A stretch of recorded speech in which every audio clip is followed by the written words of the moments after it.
ये वाला जो चैप्टर है ना, इसके अंदर हम ये बिल्कुल ईजी सा चैप्टर है। इसमें सारा मल्टीप्लाई और डिवाइड ही करना और कुछ भी नहीं करना है। सिर्फ सर्किट होगा, वहाँ से फार्मूला लेके आगे मल्टीप्लिकेशन डिवीजन है, ठीक है। ये हमारे पास जितने भी इसके अंदर चैप्टर के अंदर टी डोमेन का जितना भी है, जैसे हमारे पास वी सी टी गिवन होता है, वी नॉट टी गिवन होता है, हमने उस टी से ना एस डोमेन में जाना होता है। तो कैपेसिटर का याद होगा, तो कैपेसिटर के अंदर हम इस तरह लिखते हैं, 1/CS कर देते हैं। इंडक्टर का हो तो हम ये एल एस ऐसे लिख देते हैं। ये एक दो फार्मूले और एक ये तीसरा formula v c f s equal to 1/C/5। ये तीनों अगर कैपेसिटर है तो इसके लिए, इंडक्टर के लिए ये सर्किट हमारे पास जीरो स्टेट में, तो ये वो आगे जाके पता लग जाएगा फार्मूला कैसे लगने हैं। उसके बाद ये तीन फार्मूले याद रखने हैं, ये वाले तीन फार्मूले, ठीक है। ये रजिस्टर के लिए, इस रजिस्टर की इम्पीडेंस होती है आर के इक्वल, इंडक्टर की इम्पीडेंस होती है एल सी के इक्वल, और कैपेसिटर की इम्पीडेंस होती है गिवन 1/CS के इक्वल, ठीक है। ये तीन फार्मूले याद रखना। उसके बाद सीधा सवाल पे आते हैं। ये हमारे पास पहला सवाल है। इस पहले सवाल के अंदर हमारे पास ये सारा सर्किट डायग्राम गिवन है, ठीक है। इसके अंदर हमारे पास ये टी डोमेन में हमारे पास गिवन है। आपने इसको जाना है कि सी एस डोमेन के अंदर जाना है, ठीक है। इसको छोड़ो, हम इस सर्किट के ऊपर केवीएल अप्लाई करते हैं, ठीक है। केवीएल अप्लाई करके हमने केवीएल कैसे अप्लाई करते हैं, केवीएल के अंदर क्या होता है, जितने भी सारे वोल्टेजेस होते हैं इस सर्किट के अंदर सारे ऐसे प्लस हो जाते हैं, ठीक है। तो सबसे पहले हमारे पास इधर क्या है, वी ए, ये टी डोमेन के अंदर गिवन है, ठीक है। तो एस डोमेन में ये क्या होगा, हम सर्किट को ऐसे ऐसे चलने हैं, ये ऐसे ऐसे ऐसे ऐसे, ठीक है। ऐसे ये ऐसे चलने हैं गोल ऐसे। तो हमारे पास इधर से पहले माइनस के अंदर आ रहा है, वो हमने माइनस का ये लिख लिया। तो हमारे पास जो ई की पावर होती है ना, ये टी डोमेन में अगर हम एस डोमेन में जाएँ तो जो ई की पावर जो भी होती है ना, नीचे एस प्लस आ जाती है, एस प्लस अल्फ़ा ये आ गया, ठीक है। अगर माइनस अल्फ़ा तो एस प्लस अल्फ़ा, अगर इधर प्लस अल्फ़ा तो एस माइनस अल्फ़ा इधर आ जाता है, ठीक है। तो माइनस का ये आ गया। उसके बाद प्लस ये रजिस्टर है, ये रजिस्टर के इधर से हमारे पास, ये हमारे पास रजिस्टर के साथ ही हमारे पास करंट भी होती है। तो हमारे पास क्या होगा, इधर से हमारे पास ये बन जाएगी ये आर आई एस, ठीक है। ये टी से ना अगर हम एस डोमेन में जाएँ तो आर आर ही रहता है, ठीक है। आगे आगे हमारे पास क्या लगा हुआ है, कैपेसिटर।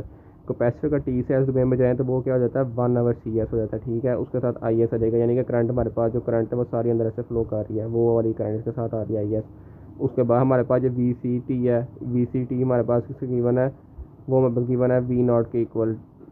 तो हमने क्या कर दिया, वी नॉट से हम एस डोमेन में गए तो वी नॉट ओवर एस आ गया इधर, ठीक है। उसके बाद हमारे पास इस सर्किट को सोल्व करने का, यहाँ से हमने आई एस कॉमन निकाल लिया।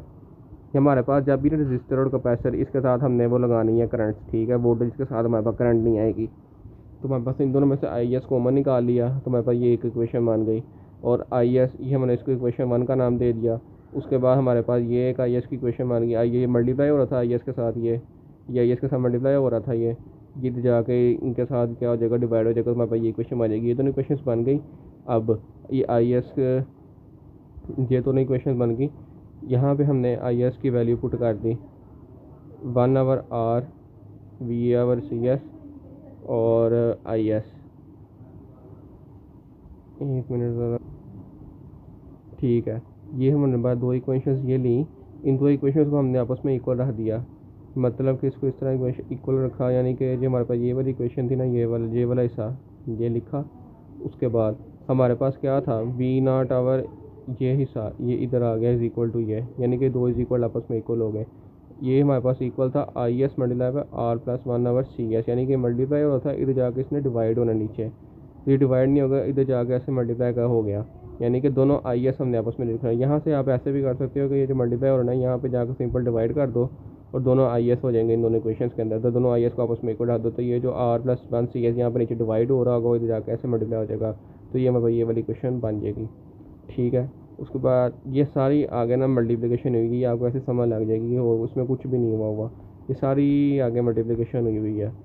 यहाँ पे इसको multiply by r c s करा दिया, अब इसको डिवाइड करा दिया। फिर उसके बाद हमारे पास वी सी एफ एस की इक्वेशन निकल आई, उसमें से हमारे पास जी एफ एस ये है, ये वाली इक्वेशन यहाँ से हमने पार्शियल फ्रैक्शन लगाई।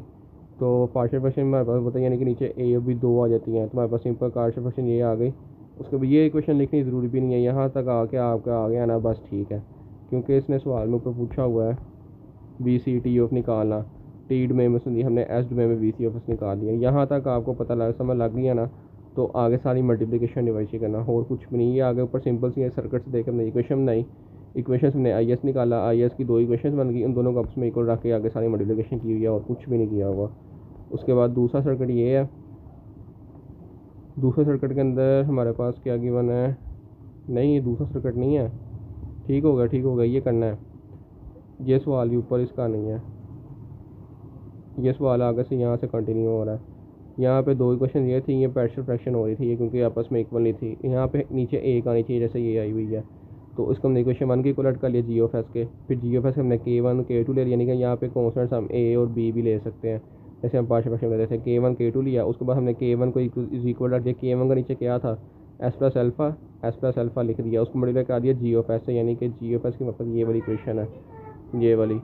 इस इक्वेशन को इक्वल रखा तो हमारे पास दूसरा क्या था, एस प्लस अल्फ़ा लिया था ना, तो s is equal to minus alpha ले लेंगे। ठीक है, मतलब चैप्टर में समझाइए होगा पार्शियल फ्रैक्शन किस तरह करते हैं। फिर माइनस अल्फ़ा फार्मूले पुट करेंगे, हमारे पास K1 ये निकल आएगा, K2 ये निकल आएगा। इन दोनों को हमने पुट कर देना है इस जी एस का फार्मूले में, जहाँ पे K1 K2 है। ये फार्मूले में पुट किया, आगे उसको ऐसे रिएक्शनलाइज किया, सारा मल्टीप्लिकेशन की, हमारे पास वी सी ऑफ टी निकल, ये वी सी ऑफ एस निकल आएगा। अब हमने एस से टी डोमेन में जाना है। ठीक है, टी डोमेन में कैसे जाएंगे, हमारे पास अल्फ़ा की पावर हो गई, अल्फ़ा प्लस हो रहा था, अल्फ़ा की पावर माइनस हो जाएगी। इधर भी अल्फ़ा प्लस ये हो रहा है तो अल्फ़ा की ई की पावर माइनस में आ जाएगी। इधर भी अल्फ़ा एस प्लस अल्फ़ा हो रहा है तो ये हमारे पास हो जाएगा ई की पावर ये। ठीक है, नहीं बी नॉट ऐसे ही आ जाएगा एस प्लस, ठीक हो गया। एस प्लस जितने भी हो रहे हैं ना, और अल्फ़ा प्लस -1 और अल्फ़ा सी, अगर हमारे पास इक्वेशन के अंदर एस प्लस लिखा हुआ ना कोई चीज़, एस प्लस कोई भी वैल्यू, तो हम ई पावर में ले जाएंगे। अगर अल्फ़ा अगर ये देखें जिस तरह ये लिखा हुआ है S plus alpha S plus, ये ई की पावर में चलेगा। यहाँ पे लिखा हुआ -1 और आर सी प्लस अल्फ़ा, तो ये ई की पावर में नहीं जाएगा, क्योंकि अल्फ़ा बाद में है। अगर अल्फ़ा पहले लिखा होगा या एस पहले लिखा होगा, वो ई की पावर में चला जाएगा। टी में हम इसको लिख देंगे। आपका इधर में सवाल हो जाता है बहुत आगे, टी में लिखना ज़रूरी नहीं है, ज़रूरी है क्योंकि उसने टी में पूछा हुआ है। इतना सवाल भेजते हैं, सारे नंबर दे देंगे, इसमें कोई फ़र्क नहीं है। आगे ये सवाल बहुत ईजी है, चैप्टर में बहुत ईजी है। उसके बाद हमारे पास ये सर्किट है, इसने में उसने बोला हुआ कि हमने इम्पीडेंस निकालनी है बिटवीन ए एंड बी, यानी कि जेड ए भी निकालना है, और ट्रांसफॉर्म ऑफ आउटपुट वोल्टेज यानी कि वी नॉट एस निकालना है। ठीक है, हमारे पास ये वाला सर्किट की बना है। अब इधर देखें R1 और CS क्या है, आपस में कॉमन है, ओ पैरेलल है, पैरेलल, यानी कि हमारे पास ये जो ब्लॉक है और ये वाला ब्लॉक, इसको हम ले लेंगे Z1 के equal, Z1 is equal to R1 parallel है C1। कैपेसिटर को हम एस में कैसे लिखते हैं 1/CS, ये दोनों पैरेलल थे। आगे इसकी पैरेललेशन ऐसे मल्टीप्लाई और प्लस करके मैं ये क्वेश्चन है। Z2 में ये है कैपेसिटर C2 टी डोमेन में था, हमने इसको एस में 1/C2 लिखा, फिर इसके हमने वो की पैरेलल।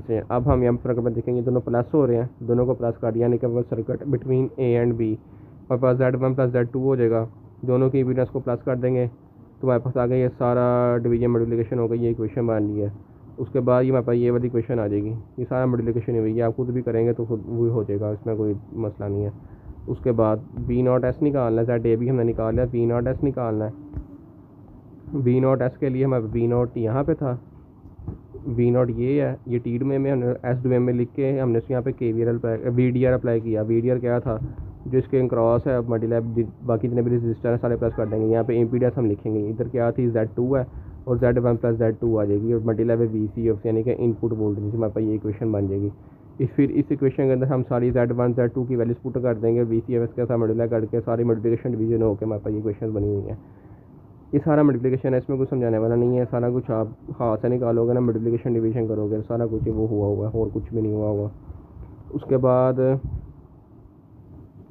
हमारे पास ये वाला सर्किट है, इस सर्किट के अंदर उसने पूछा हुआ I2S circuit is in zero state, circuit is in zero state. ठीक है, तो ज़ीरो स्टेट के अंदर सर्किट है, उसने कहा I2S निकालना है, तो हमारे पास I1S इसको ले लेते हैं, और I2S ये हमारे पास ये वाला I2S टू टीड में हमने I2S निकालना है। ये कैपेसिटर एस में लिख लिया, रजिस्टर एस ही आ जाता है, और जो इंडक्टर होता है उसकी जगह हम लिख देते हैं LS।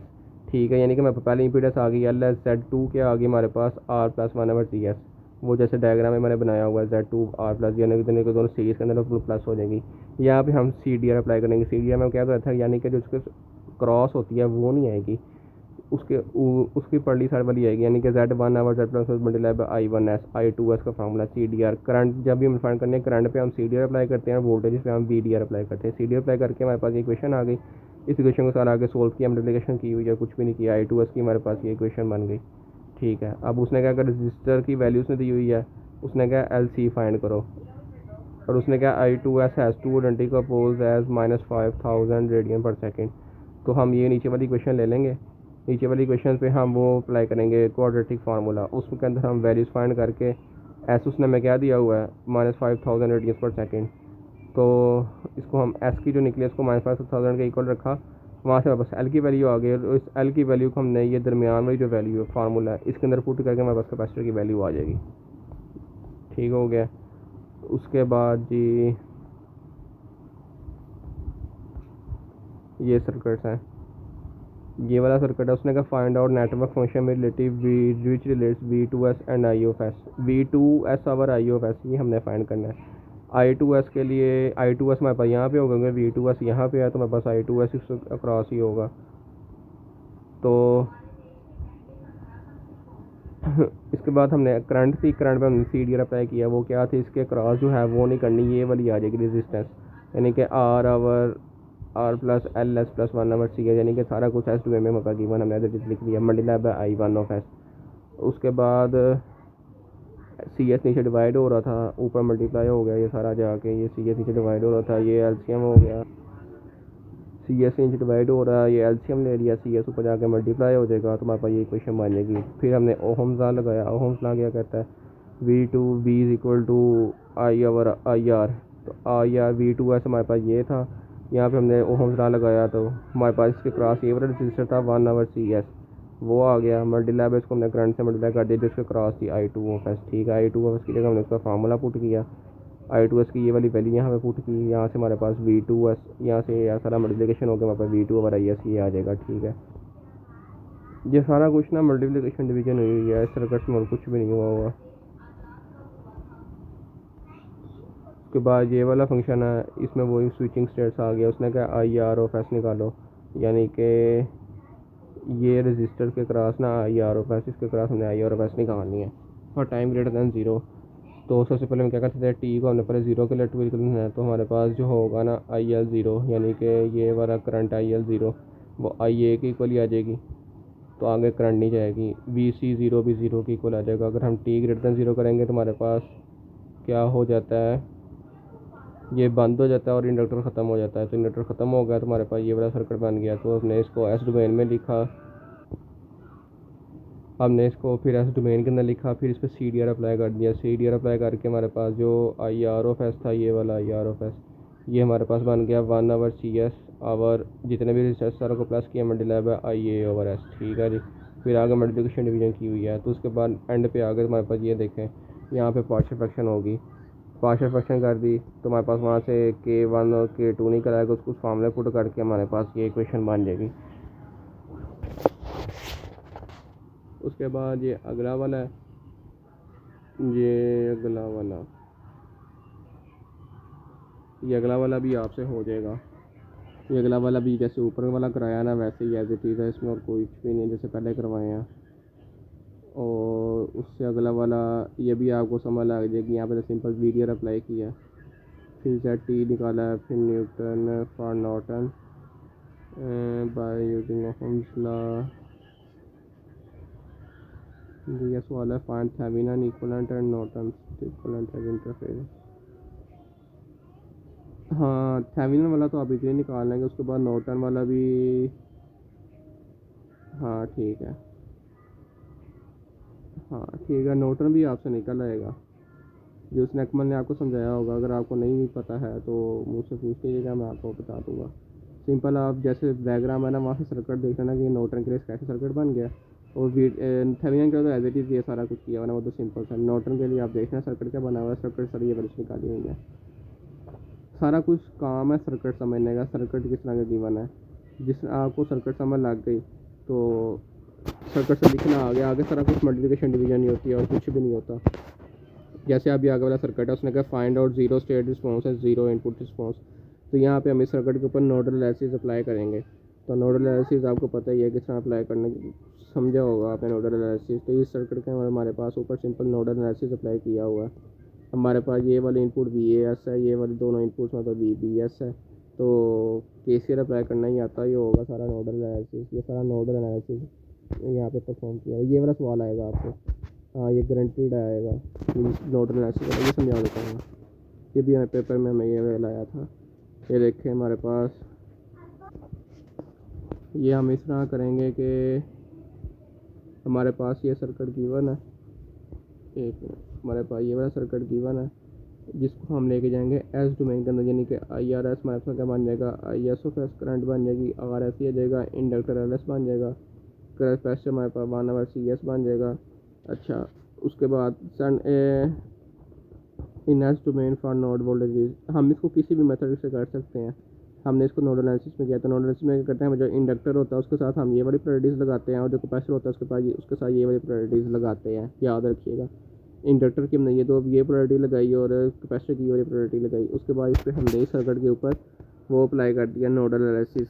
तो नोडल एनालिसिस ने क्या किया, ये नोड ए पे किया, ये वहाँ पर नोड ए ये है, इस पर हमने नोडल एनालिसिस अप्लाई किया। तो नोडल एनालिसिस क्या होता है, V is equal to i is equal to v over r. ठीक है, हमने ए नोड के ऊपर हमने ये अप्लाई किया, ए नोड पे हमने अप्लाई किया, तो हमारे पास बस क्या बन रहा था,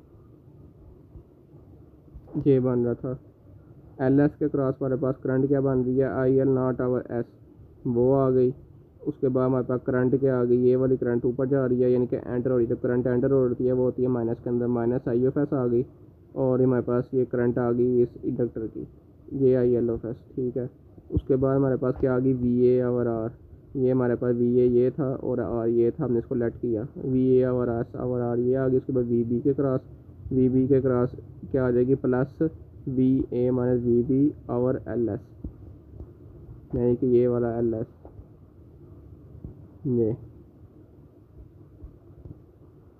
ये जो है ना v a minus v b, ये वी बी बी के क्रॉस नहीं है, ये सिंपल वी ए के क्रॉस है। तो वी ए के क्रॉस क्या हो जाएगी, v a minus v b वाली एक हो जाएगी, और वी ए के साथ जितने भी सारे अटैच हैं 1 2 3 ये तीनों आ जाएंगी। तो पहला क्या है हमारे पास, माइनस आई ऑफ एस है, एंटर हो रहा है। दूसरा क्या है, वी ए और आर है। तीसरा क्या है, ये करंट है इसके क्रॉस, एल एस के क्रॉस, तो i L not our s. चौथा क्या है, v a minus v b over l s. ठीक है, और उसके बाद यहाँ से हमने क्या कॉमन निकाल लेना है, वी ए कॉमन निकाल लेना है, वी बी कॉमन निकाल लेना है, इज इक्वल टू ये रख देना है। ठीक है, उसके बाद हमने के सी एल अप्लाई कर दिया नोड बी के ऊपर, इतने भी बी के साथ अटैच हैं वो लिखे, और v B minus we a लिखा, जैसे कि ये लिखा हुआ है। तीनों क्या क्या अटैच हैं, ये एंटर हो रही है minus v c s v c naught, ये आ गई। उसके बाद ये एंटर हो रही है minus I L not our S. उसके बाद plus V B minus we A our L of S. उसके बाद प्लस वी बी आवर ये 1 आवर सी ऑफ एस। ठीक है, इसको सोल्व किया, यहाँ से हमने वी ए निकाला, वी बी निकाला, और इज इक्वल टू ये रख दिया। इसके ऊपर हमने मैट्रिक्स मेथड लगाना है। मैट्रिक्स मेथड में क्या होगा, मैट्रिक्स मेथड में हमारे पास जो वी ए की वैल्यू चाहिए, इधर वी ए या वी बी है। इसके बाद पहले हमारे पास वी ए की वैल्यू इधर आ जाएगी, वी बी की वैल्यू ये आ जाएगी, फिर वी ए की वैल्यू ये आ जाएगी, वी बी की वैल्यू ये आ जाएगी, इज इक्वल टू जो भी होंगे वो हमारे पास दोनों इधर आ जाएंगे। यहाँ पे हमने क्रैमर रूल लगाना है। क्रैमर रूल ये लगता नहीं है यहाँ पे। क्रैमर रूल हम कैसे लगाते हैं कि हमारे पास ये जो दो ये वाली इक्वेशंस यहाँ पे आ जाती हैं, उसके बाद ये दो इक्वेशंस यहाँ पे आ जाती हैं। पहले ये नीचे डेल्टा एस यानी कि डिटर्मिनेंट आ जाता है इस पूरी वैल्यू का, ये बहुत लंबी वो है कैलकुलेशंस। ठीक है, जैसे कि डेल्टा मैंने यहाँ पे निकाला हुआ है, सोल्व करके डेल्टा किससे निकालता है, दोनों को मल्टीप्लाई करके दरमियान में माइनस, ये मेरे को डेल्टा निकला, ये मैंने डायरेक्ट लिखा हुआ है। ये बहुत लंबी कैलकुलेशन जाती है, ये सवाल आधा ही सोल्व होता है, पूरा कभी भी नहीं होता। उसके बाद वी ए एस निकाला है, वी बी एस निकालेंगे, इसके बाद जाके ये बहुत लंबा सवाल चल जाता है। ये सारा वो किया हुआ है matrix multiplication, Cramer rule apply किया हुआ है। क्रैमर रूल आपको पता ही होगा कैसे लगाने, सारा क्रैमर रूल है और कुछ भी नहीं है। ये एक सवाल आ सकता है, आपको इसकी प्रैक्टिस कर लीजिएगा, अगर समझ ना लगे तो पूछ लीजिएगा। इसके बाद ये आगे सारे सवाल ऐसे ही हुए हैं। ठीक है, सर्किट से हमने इक्वेशन लगाई, उस पर हमने नोड क्रैमर रूल लगाया, यानी कि नोडल एनालिसिस लगाया, फिर क्रैमर रूल लगाया, फिर ये सारा सोल्व किया। अच्छा, ये वाला सवाल के अंदर उसने हमें पूछा हुआ circuit have a pair of natural poles defined by, यानी कि उसने हमें ये पोल्स दिए हैं लैम्डा और ओमेगा नॉट। तो इसका क्या करेंगे, जब हम सारा कुछ फाइंड कर लेंगे ना डेल्टा एस, तो डेल्टा एस में जाके उसके बाद हमारे पास जो होगा, ठीक है, हमारे पास ये क्वेश्चन निकला ही डेल्टा से, ये हमने डिटर्मिनेंट फाइंड किया, ये वाला डिटर्मिनेंट फाइंड करके हमने इसको 0 के इक्वल कर लिया। तो हमारे पास इक्वेशन क्या होती है, इसका square plus 2 omega naught omega naught square. तो हम इन दोनों इक्वेशंस को कंपेयर करेंगे, तो हमारे पास क्या हो जाएगा, इसको हम C1 और C2 से ना सबको डिवाइड कर देंगे ताकि वहाँ पे ये इक्वेशन जनरलाइज हो जाए, ठीक है। उसके बाद फिर हमने क्या किया, दोनों को कंपेयर किया तो 2 मेगा एल नॉट के इक्वल ये वाली इक्वेशन बन रही है, ये वाली नीचे वाली, और मेगा नॉट के ये नीचे ये वाली इक्वेशन बन रही है। तो हम दोनों को इज इक्वल टू रख दिया, मेगा नॉट इसके इक्वल है मेगा एल नॉट, यहाँ से हमारे पास ओमेगा निकल आएगा, लैम्डा निकल आएगा और मेगा नॉट निकल आएगा। उसके अंदर फिर हमारे पास ये दो इक्वेशन बन के ये हमारे पास सारी वैल्यूज निकल आएंगी, ठीक है। ऊपर उसने मेगा नॉट की वैल्यू लैम्डा की भी दी हुई है, मेगा नॉट की भी दी हुई है, वो वैल्यूज पुट करेंगे तो हमारे पास C1 और C2 की वैल्यूज निकल आएंगी। उसके बाद ये तीसरा सवाल है, ये भी ऐसे ही है, सिंपल वो अप्लाई किया। यहाँ पे हमने क्या अप्लाई किया है, KVL। यहाँ पे अपने मैश एनालिसिस अप्लाई किया, ये मैश एनालिसिस पता ही होगा आपको क्या किया, मैश एनालिसिस अप्लाई करके सारी कैलकुलेशंस की हुई है, लैम्डा डेल्टा, ये मैंने ड्राइव लिखा ही हुआ है डायरेक्ट, ये सारा सोल्व के बाद आता है, ये सवाल कभी सोल्व नहीं होता पेपर में, ठीक हो गया।